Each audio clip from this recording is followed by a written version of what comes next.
On today's show, we discuss the Kings finding DeMarcus Cousins and whether Rudy Gobert is the best center in the league. In Fill in the Blank, Van Gundy's rant was, Prince's dab was, Gabrielle Union's reaction to Butler was, and Lily joins us live from Oakland to get us all set for tonight's Jazz Dubs game. It's Tuesday, December 20th. The starter starts now.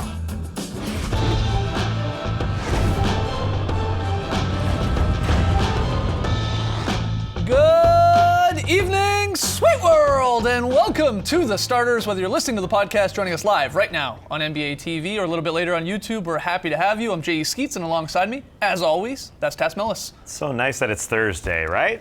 Absolutely. Wait.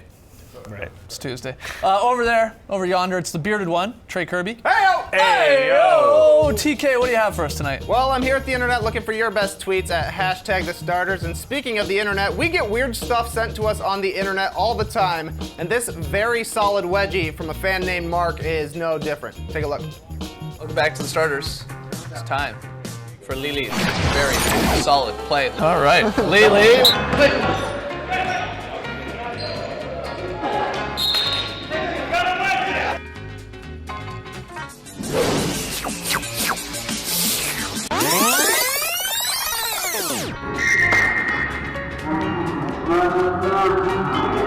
A very solid Reggie, it's been a while.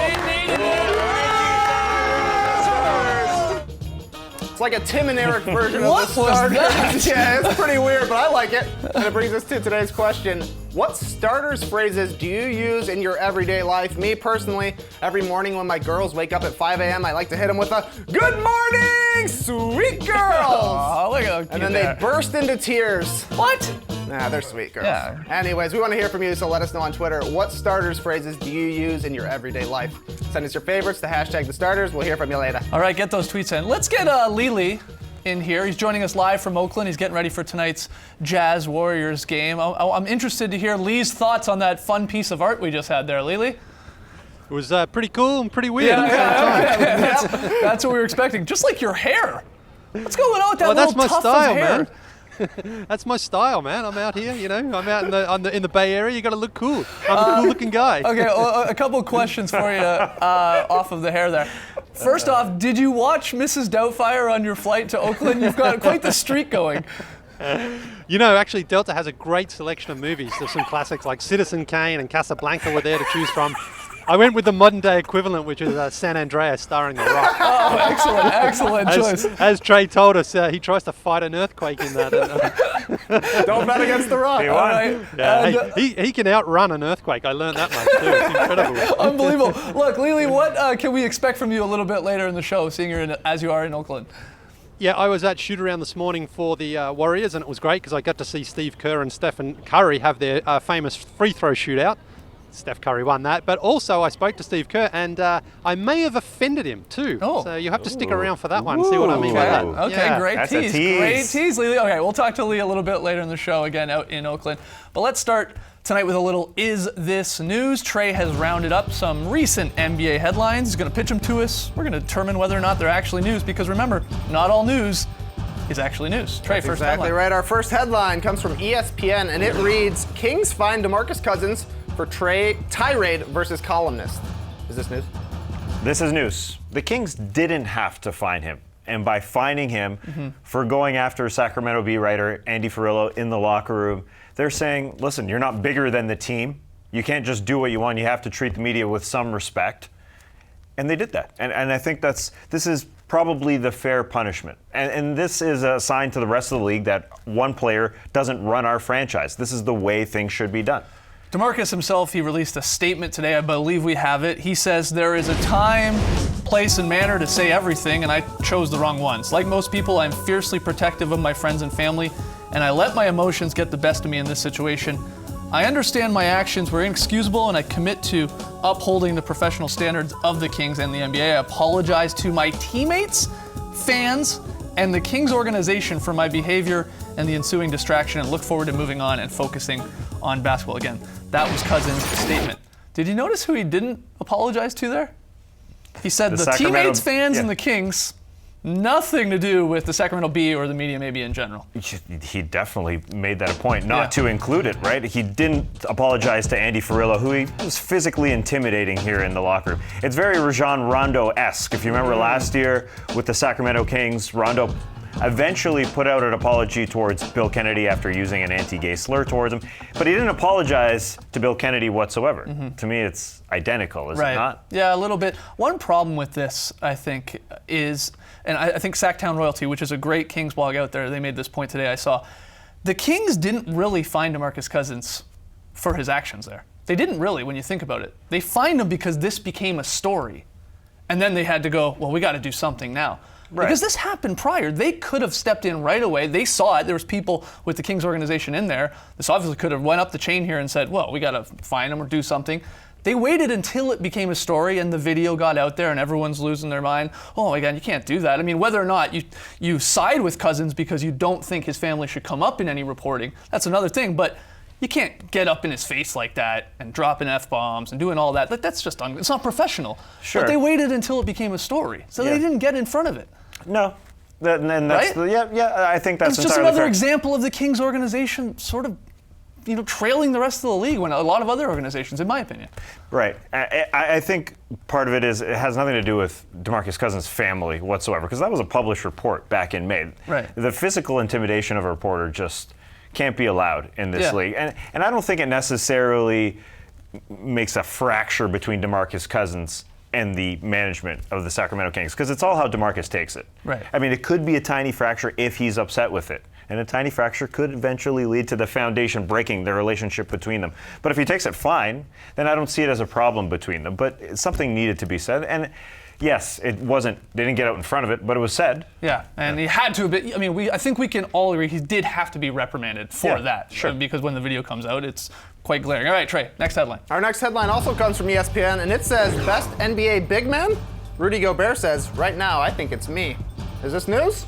No, this is not news. This is not news because we get one of these headlines every couple of weeks.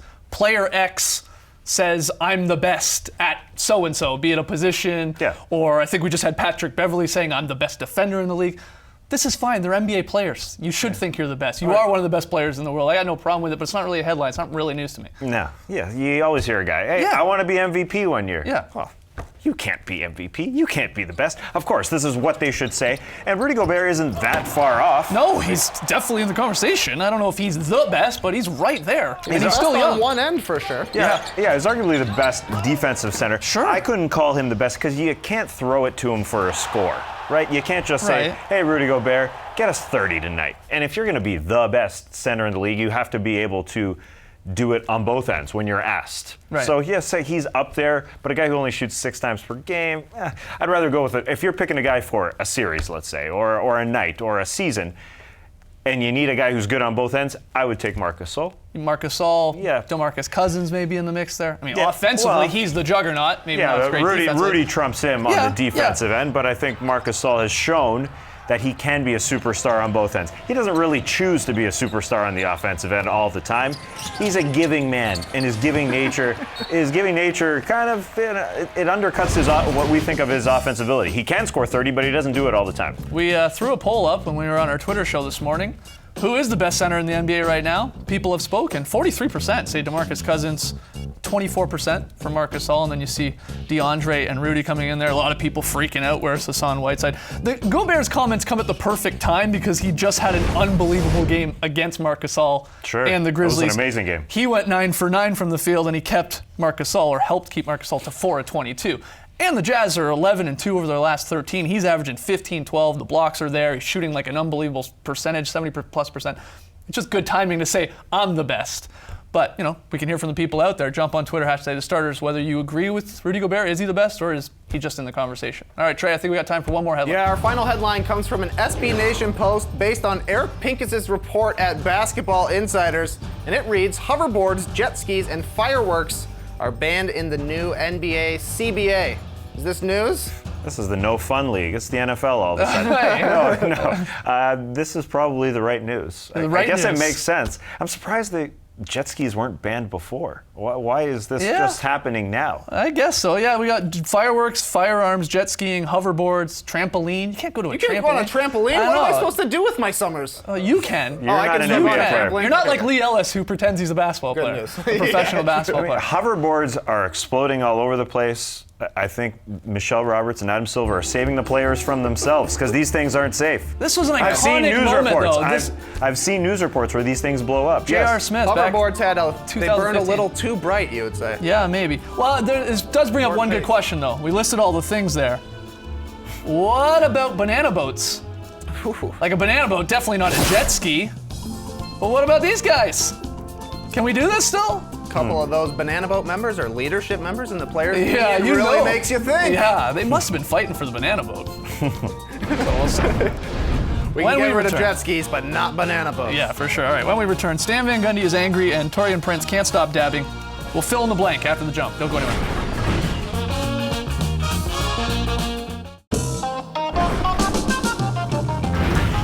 Welcome back to the starters. We got a tweet from Lee Ellis who wanted to chime in to say jet skis are mad dangerous. Guess that's why his hair's all messed up. Been out in the bay, jet skiing around, living a life of danger. I mean, they on the are. edge. I guess This they is are. from a man who thinks untying your shoelaces Yeah. is dangerous. All right, let's play a little fill in the blank. Trey, take it away, buddy. The Pistons have lost 4 of their last 5, including a 31-point blowout last night against the Bulls. Afterwards, Stan Van Gundy was not happy.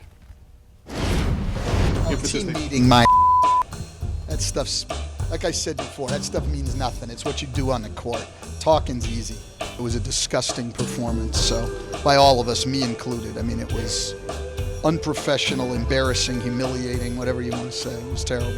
I guarantee you on Wednesday night we're not trotting that 5 out there again. Guys, fill in the blank. Stan Van Gundy's rant was blank. Stan Van Gundy is realer than most. Isn't he? Is he not? I mean, he just brings it. He Every does. single press conference. That man is real. Stan Van Gundy's rant was just missing a Diet Pepsi. The Were old- you not just waiting for Reggie Jackson or Andre Drummond to sort of saddle up beside him, put his arm around him, and then pretend everything was all right? I was just missing that, like the old Dwight Howard and Stan Van Gundy, and he had the little Diet Pepsi there. What is going on, though, with The this old team? Dwight DP days. I hated Yeah. that. I hated that press conference. Well, yeah, it was very It awkward. was quite awkward. But he brings up a good point. The Pistons were the second best team defensively through 27 games, and then the last 3 have just gotten destroyed, and he can't figure it out. But we do know, because he said in this rant, a part of it, that the starting 5 of Tobias Harris, Marcus Morris, Andre Drummond, KCP, and Reggie Jackson, they're not going to be starting again on Wednesday night versus the Grizzlies. He made that very clear. Yeah, obviously it hasn't been fun to watch them the last few games. They've totally changed their identity since Reggie Jackson has come back. They're 3-6 since he came back, but I don't think there's any panic needed right now. I mean, they're 11-10 when Reggie Jackson came back. They're 14-16 right now. It's not like they were a juggernaut when Reggie Jackson came back. Yeah, They did have a players-only meeting, though. Does that Yeah. sort of not scream a little bit of panic? What's going on here? Yeah, what's going on here? Yeah. But players-only meetings. I mean, we buy a lot into players-only meetings a lot of the time, but Stan Van just set us straight. There's nothing behind them a lot of the time. It's just like, hey, we're lonely. Let's just talk. Okay, they're just hanging out. All right, Trey, next one. Just when you thought the dab was dead, it pulled you back in. Because after a clutch Dennis Schroeder jumper last night, Hawks rookie Torian Prince really went for it, hitting something like 22 dabs in about 4 seconds.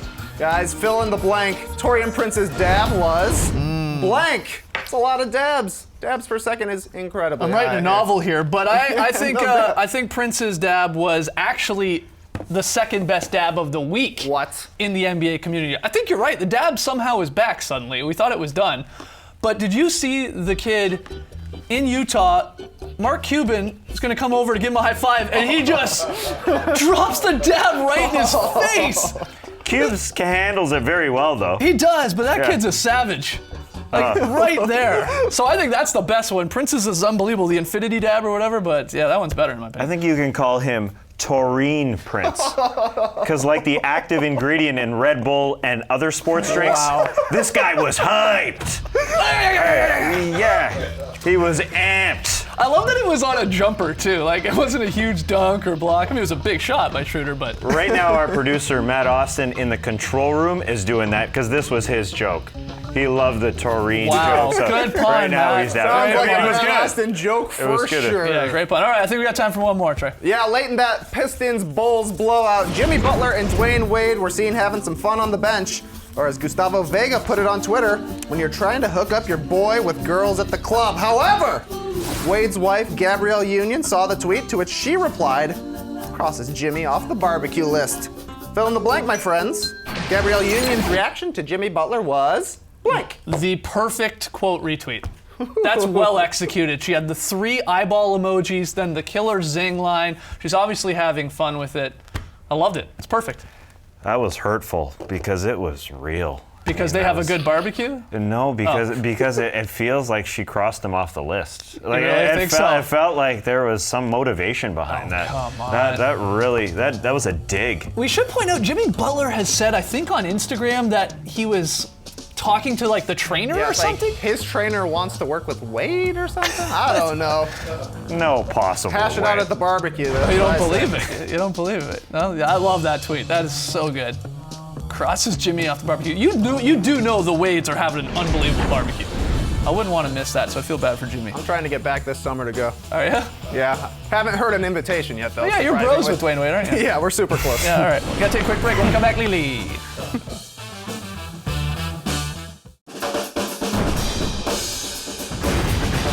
Welcome back to the show. We got a heck of a doubleheader here on NBA TV Fan Night. First one, Spurs and Rockets, and Lee's down at Jazz and Warriors to tell us what's going on in Golden State. It's time for Lee by the Bay.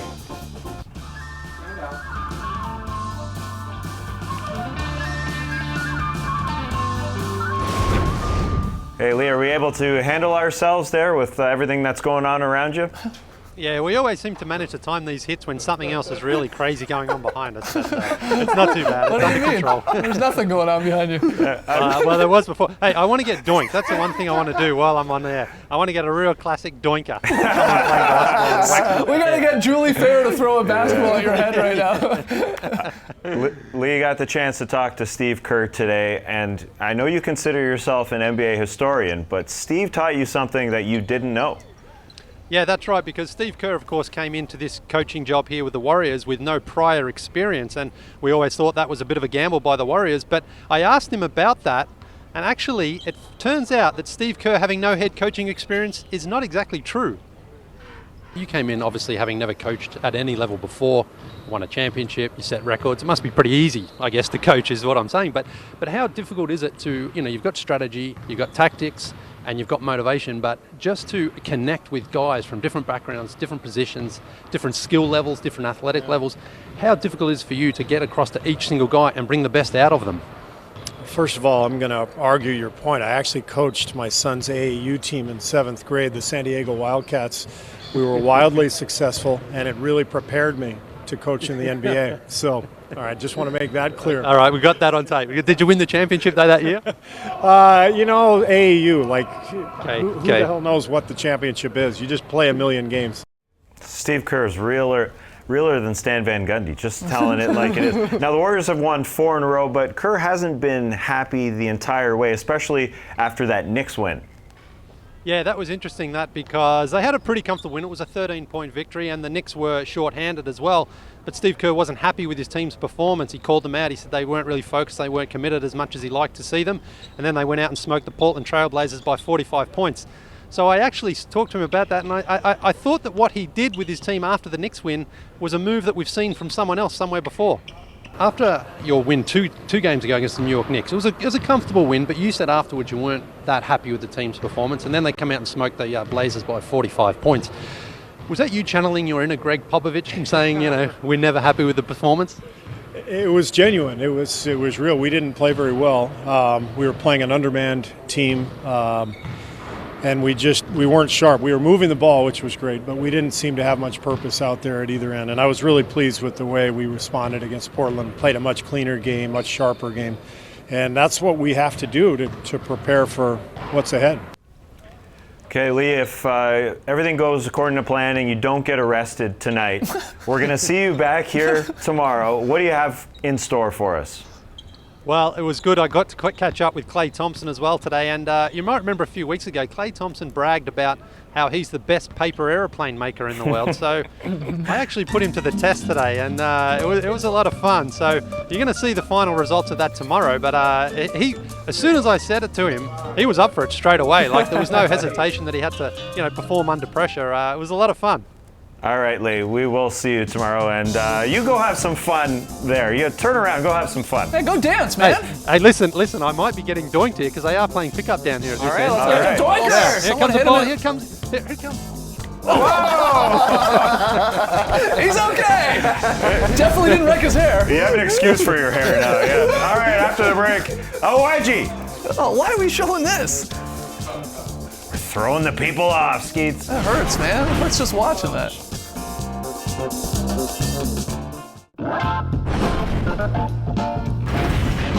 Back with the starters. We're all tied up at the bottom of the standings in the Pick 'em Play contest for December, and we have decided that the Pick 'em Payoff, be it Trey or I, because it's going to come down to a two-man race. It's going to be on this Friday show at 6 p.m. Eastern on NBA TV. So make sure you tune in for that. Let's get to tonight's very important picks. Whoa, baby! Trey, Lee, Tass have the Spurs on the road. I'll take the home team, the Rockets. This one, of course, on NBA TV. We're tied up top in the rankings as well. Yeah, you're Skeets. fine, and no one cares, man. Here's some good news. We had a wedgie last night. Yes! Oh, that's wedgie time. Number 15 on the season in Minnesota on NBA TV. Dave Benz, Jim Peterson on the call. Take it away. Levine. Muhammad going in, and we have a wedgie. Don't know what number we're on for the league, but I'm sure the starters will add that to their total tomorrow. We've had the wedgie, we have not had the ledgie, but we had a pigeon in Chicago. These guys are all over the lexicon. Pidgey, ledgie, wedgie. Number 15, Dave, and we're on pace for 48 this season. Awesome. Shout out to those guys for the shout out to us. All right, on today's Twitter show, we picked our early all-star starters, and Trey declared his love for a very controversial dessert. This one comes from Kenny Ducey, Sports Illustrated writer. This was on the night of Tim Duncan's jersey retirement. He says, carrot cake is very bad, and Tim Duncan should be ashamed of himself for eating it. I personally think carrot cake is one of the best cakes there is. I had a carrot cake for my wedding cake. So Kenny Ducey, you need to shut your face. Ouch. We put up a poll. Is carrot cake good? The numbers speak for themselves. Yeah, 45% of people But you agree. can also shut your face, Kenny D. All right. Tonight, Spurs, Rockets, Jazz, Warriors. Great doubleheader here. Coverage beginning in about 20 seconds, so don't go anywhere. Can't wait. Can't wait to see Lee all over the network tonight. Yeah. Oh, yeah. Bothering people left and right. Getting doinked. Heck of a doubleheader going on. All right, folks, thank you so much for joining us. And remember, like the Warriors pregame routine, Lee Ellis can play any sport. Any sport. Race the night, people.